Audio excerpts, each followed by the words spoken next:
In order to understand the importance of white Jesus or any image or symbol to the mind of any person, you have to understand subconscious archetypal programming. Our minds work on subconscious archetypal programming. Every memory we have is stored in our mind as a symbol, as an archetype.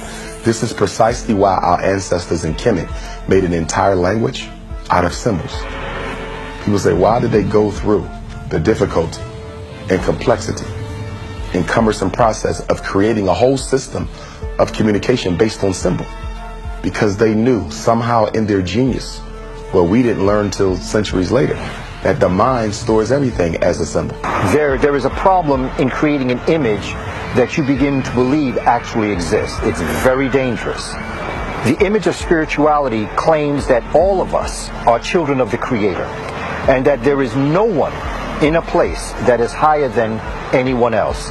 So the image of that Eurasian Jesus, or that God, or any symbol that would make another human being not be able to identify it from a perspective of its physicality, of the way it looks, is dangerous because it creates a very special club for only people who look like that. The brain is a symbol storing, associating, and producing machine.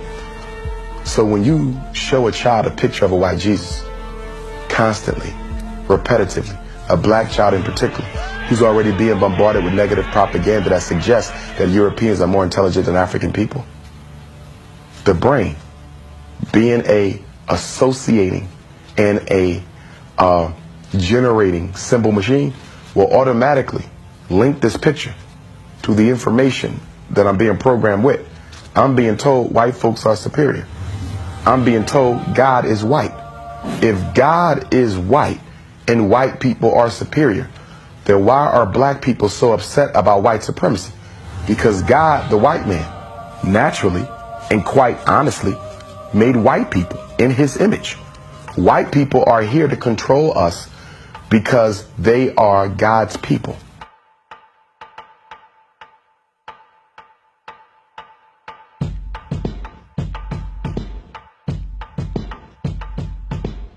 And so when you are in an ice age and you are experiencing very harsh climate and weather, your God can only be as great as your perception of the nature around you. And so when you are in a very harsh climate, when you are in a climate that creates the type of background that makes you have to gnash your teeth, makes you envious, and makes you jealous, then the image that you have of your Creator, because of the nature that is in your environment, is going to be the Creator that you create for other people.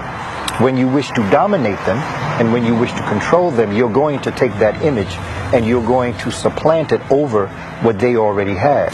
The Europeans, Dr. Clark said, the Europeans colonized the image of God.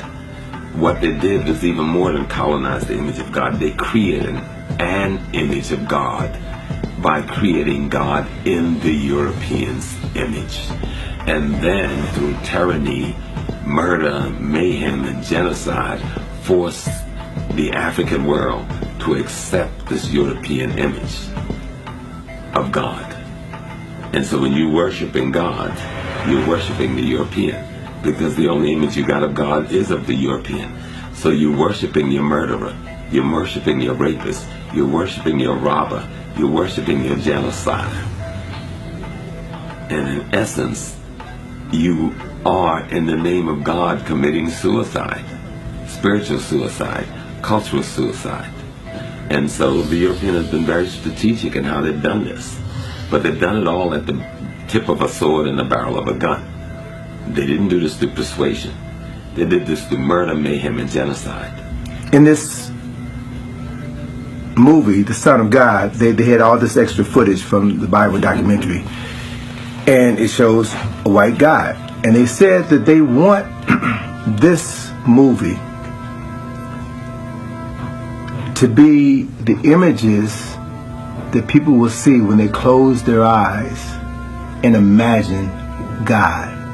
Now, nobody who is truthful can tell you what God looks like, because nobody has ever seen God. Nobody's ever seen God. And one of the things that I appreciate about Islam is that they don't allow any images of God, because they know no person could see God.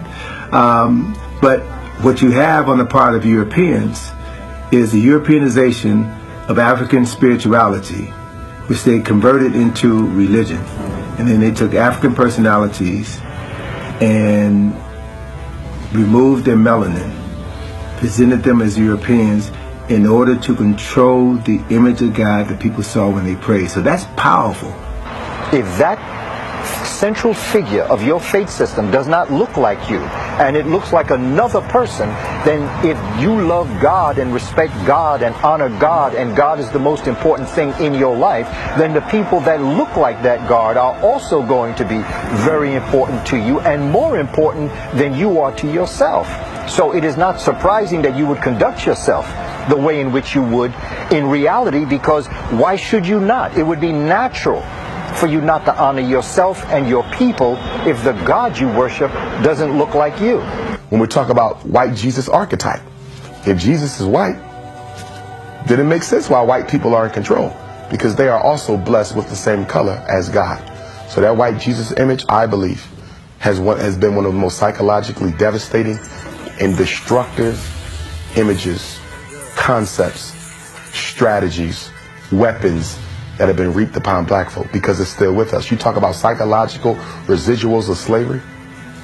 Whenever I travel the world, I'm likely to run into a white Jesus. We were in Ghana last summer, life-size statues of white Jesus in a blue-black country. The socialization, the indoctrination, the subconscious archetypal programming. When you consider the fact that 9/10 of the people on this planet are people of color. People classified as Europeans, white people are a minority. So why is it that all the images of God, Son of God, all the angels are all white if they are a minority of people on the planet? So what we're dealing with is the greatest form of brainwashing ever imagined, as a means of controlling a people from the inside out. Remember now, the CIA and the FBI employs hundreds of psychologists.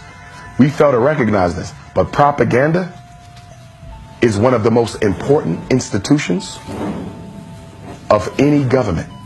Your ability to control the thinking of the masses is critical to you controlling the masses. You want to control black folk, you have to control black people's thinking.